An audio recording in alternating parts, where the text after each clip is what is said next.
All right, today we're going to review nets and how to use nets to find surface area and volume.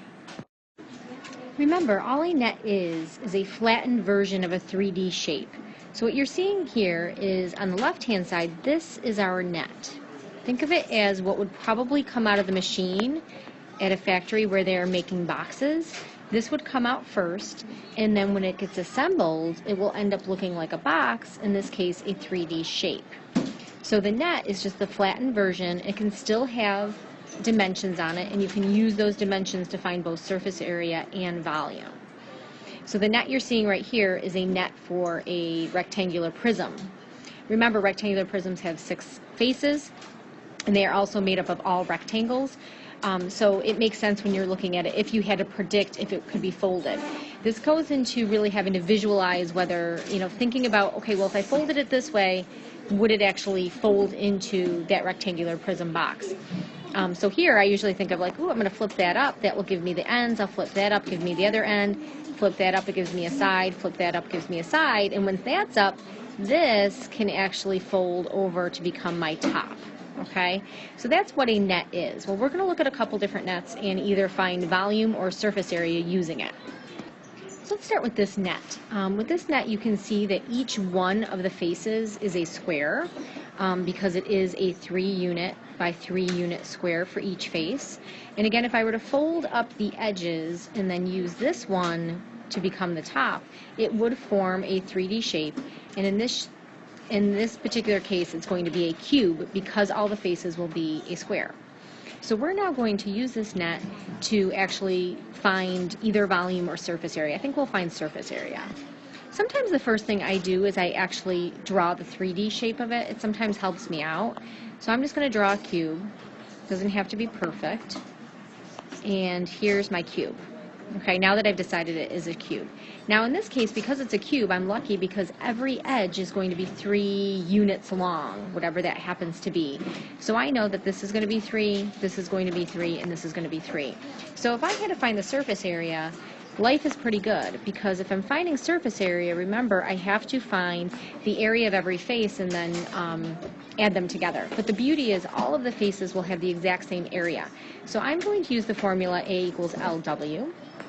And I actually already know what the area is because I can see it right here. I can see that it's 9, but I can prove it to myself using the formula of 3 times 3 because it does have a length of 3 and a width of 3, and I get 9. Now remember, there's 6 faces to this cube, so I can just multiply that by 6, giving me 54, and in this case I'm going to call it unit squared because I don't know what it's measured in, and it's still area, so it's still squared. So that gives me my surface area. I think I'll just go ahead and do volume for this one too. Remember, volume is how many cubic units we can fit inside of this particular cube. And again, if you look at the base, this is your base. Let me erase this for a minute. The base to me is this one. I mean, it could be any of them, but I look at it as this one because that's how I'm going to fold it up. Everything will fold up on it. So I see that the base has 9 squares inside of it. And remember, that's really like a layer. So if the base equals 9 and the height, when I bring that side up, is going to give me a height of 3, I believe my volume is going to be 27. I can prove that with the formula LWH. And I can see from what I did over here, I'm really doing 3 times 3 times 3. And 3 times 3 is 9, and 9 times 3 is 27. And remember, in this case, it's going to be units cubed because volume is cubed because you're multiplying 3 units together. So that's one way we can use a net to find both surface area and volume. I'm going to take another net now, and you can look at this one, and again, you might have to predict what kind of polyhedron it's going to create. Again, I noticed that there's this square middle. And so I'm going to call that the base, what it's going to sit on. And then I think of like folding each one of these up. And if I were to fold each of these up, they would come to a point. So I'm going to call this net a square pyramid. So that's one thing you might have to do is actually identify them. The second thing is, if I were given dimensions, I would be able to find either, again, surface area or volume, but we have not learned how to find volume of any shape other than cubes and rectangular prisms, so we're probably going to have to deal with surface area. So let's go ahead and do that. Now, in order to do that, they would have to give us some sort of dimensions. So let's just pretend that this is a 10 by 10 inch square base. And the only other thing they really have to tell me is this, and I'm going to say that this is 5 inches. Okay?